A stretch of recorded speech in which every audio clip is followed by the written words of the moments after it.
शंकरी रौरी गलियाजी पापा, शंकरी रौरी दुआर। शंकरी रौरी गलियाजी पापा, शंकरी रौरी दुआर। हथिया हे पियासले पापा, पोखरा दिना खनवाय। हथिया हे पियासले पापा, पोखरा दिना खनवाय।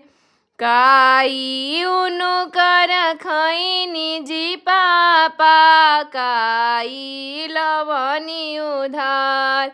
कथिए करन बलुते जनिए पापा, साजन छिकले दुआर। कथुए करने बलु हरनी जी पापा, साजन छिकले दुआर।